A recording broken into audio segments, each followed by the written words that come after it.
Manchester City uchun qora kunlar kelmoqdami? 115 ta ayblov, ehtimoliy ochko olib tashlash, hatto quyi ligaga tushish sanksiyasi. Agar shunday qaror chiqsa, Manchester City va Abduqodir Husanov taqdiri nima bo'ladi? Assalomu alaykum. Bugun futbol tarixidagi eng yirik moliyaviy ish Manchester Cityga qarshi 115 ta ayblov va uning oqibatlari haqida gaplashamiz. Videoni tayyorlash jarayonida bir nechta ingliz manbalari, huquqiy tahlillar va ekspert fikrlarini o'rgandik. Mehnatimizni qadrlab, videoga like bosing va kanalga obuna bo'ling. Bu kabi chuqur tahlillarni davom ettirishimiz uchun bu juda muhim. Endi masalaga aniq va sodda qilib o'tamiz. Premier Liga 2018-yilda Manchester City ustidan tergov boshlagan. 2023-yil fevralida klubga rasmiy ravishda 115 ta ayblov qo'yildi.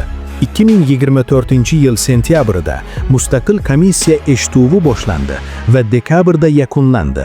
Hozir esa butun futbol jamoatchiligi yakuniy qarorni kutmoqda. Ayblovlar nimadan iborat?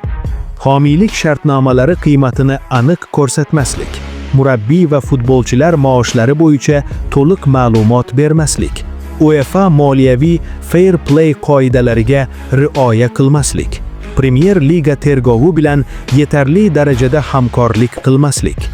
Bu ayblovlar 2009 mavsumidan 2022-2023 mavsumigacha bo'lgan davrni qamrab oladi. Ya'ni gap 1 yoki 2 yil emas, 10 yildan ortiq davr haqida ketmoqda. Endi eng og'ir ssenariy haqida.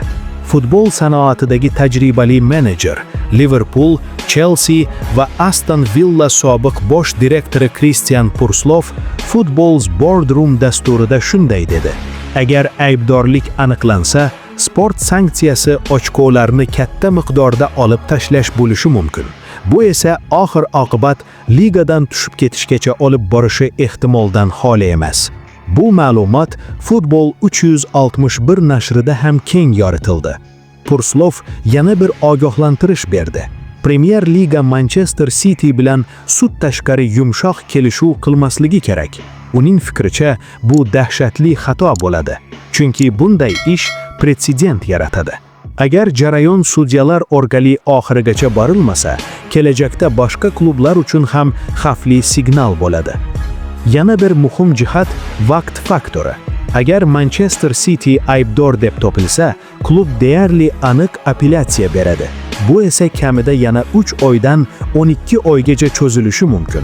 Hatto aybdorlik tasdiqlansa ham, sanksiya masalasi alohida bosqichda ko'rib chiqiladi. Endi asosiy savolga qaytamiz. Manchester City va Abduqodir Husanov nima qiladi? Birinchi ssenariy: ochko olib tashlash. Bu Chempionlar Ligasi yo'llanmasiga jiddiy zarba bo'ladi. Moliyaviy oqim pasayadi. Transfer siyosati qisqaradi. Ikkinchi ssenariy: og'ir ochko va pastga tushish xavfi. Agar jamoa quyi ligaga tushsa, yulduz futbolchilar ketishi mumkin. Maoshlar qayta ko'rib chiqiladi. Klub strategiyasi o'zgaradi. Bu yerda Husanov masalasi juda nozik. Agar klub beqaror davrga kirsa, yosh futbolchilar uchun imkoniyatlar kengayishi mumkin. Ammo Championship darajasi uning rivojlanish trayektoriyasiga qanday ta'sir qiladi? Bu katta savol. Yuqori darajadagi Yevropa futboli bilan pastki liga orasida farq juda katta. Hozircha fakt bitta. Yakuniy qaror yo'q. Ammo bu ish Angliya futbol tarixidagi eng yirik huquqiy jarayonlardan biriga aylandi. Bu shunchaki Manchester City ishi emas.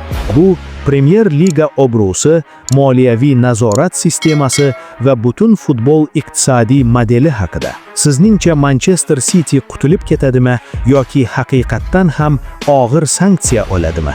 Va eng muhimi, bu Husanovning kelajagiga qanday ta'sir qiladi? Fikringizni kommentariyada yozib qoldiring.